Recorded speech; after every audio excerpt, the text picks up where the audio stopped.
మా యువ నాయకులు ఐటీ మరియు విద్యా శాఖ మంత్రులు నారా లోకేష్ గారి జన్మదినం సందర్భంగా రాజానగరం నియోజకవర్గంలో బూరుగుపూడి గేట్ వద్ద మా టీడీపీ ఆఫీస్లో మెగా రక్తదాన శిబిరం ఏర్పాటు చేశాం.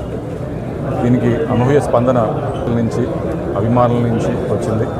కార్యక్రమంలో పాల్గొన్న ప్రతి ఒక్కరికి కూడా కృతజ్ఞతలు తెలుపుకుంటూ, అదేవిధంగా ఏదైతే నారా లోకేష్ గారు చేపట్టినటువంటి కార్యక్రమాలు కానివ్వండి, వారి రాజకీయ ప్రస్థానం కానివ్వండి, మా అందరికీ ముఖ్యంగా యువతకి స్ఫూర్తిదాయకంగా ఉందని చెప్పేసి ఈ సందర్భంగా తెలియజేస్తున్నాను.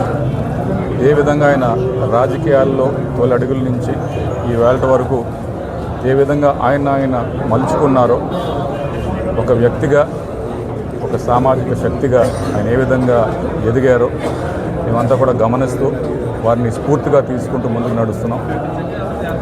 తెలుగుదేశం పార్టీ ప్రతి కార్యకర్త గుండెల్లో చుచ్చుకుపోయినటువంటి వ్యక్తి ఆయన. రానున్న రోజుల్లో ఏ విధంగా ఆ పార్టీకి కానివ్వండి, ఈ రాష్ట్రానికి కానివ్వండి ఆయన నాయకత్వం వహిస్తారనేది మాకు స్పష్టంగా కళ్ళకు కట్టినట్టుగా కనిపిస్తుంది. తొలి అడుగులు వేసినప్పుడు కొన్ని తప్పులు జరిగాయి, అపజయం పాలయ్యారు. సోషల్ మీడియా అంటే ఈ సామాజిక మాధ్యమాల్లో అనేక విధాలుగా ట్రోల్ అయ్యారు. అవన్నిటినీ కూడా అధిగమించి ఎన్ని కష్టాలు వచ్చినా, ఎన్ని నష్టాలు వచ్చినా, అపజయం పాలైనా ఏ విధంగా ఆయన లేచి మళ్ళీ నిలబడ్డారు అని చెప్పేసి మేమంతా కూడా స్ఫూర్తిదాయకంగా తీసుకుంటాం. అప్పటి నుంచి ఇప్పటి వరకు ఆయన రాజకీయ ప్రస్థానం మీరు గమనించినట్లయితే ఇప్పుడు ఒక ఐటీ శాఖ మంత్రులుగా కాదు, ఒక విద్యాశాఖ మంత్రులుగానే కాదు, ఈ రాష్ట్ర నాయకుడిగా దాదాపు 20 లక్షల ఉద్యోగాలు ఇప్పించే ఒక క్యాబినెట్ సబ్ కమిటీ హెడ్గా ఆయన ఏ విధంగా పనిచేస్తున్నారో, ఏ విధంగా రాష్ట్రం యొక్క ఇమేజ్ని దేశవ్యాప్తంగానే కాదు మొత్తం ప్రపంచవ్యాప్తంగా ఏ విధంగా వారు తీసుకెళ్తున్నారో మనంతా కూడా గమనించాలి.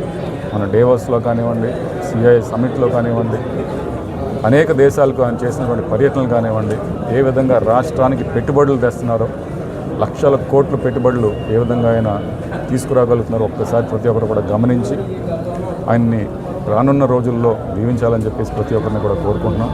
తెలుగుదేశం పార్టీకి మాకు ఒక మంచి నాయకుడు దొరికాడు, భవిష్యత్తు మాది చాలా స్పష్టంగా ఉందని చెప్పేసి మేము గర్వపడుతున్నాం, ఆనందపడుతున్నాం. మరొక్కసారి ఈ సందర్భంగా నారా లోకేష్ గారికి జన్మదిన శుభాకాంక్షలు తెలుపుకుంటూ మీ బొడ్డు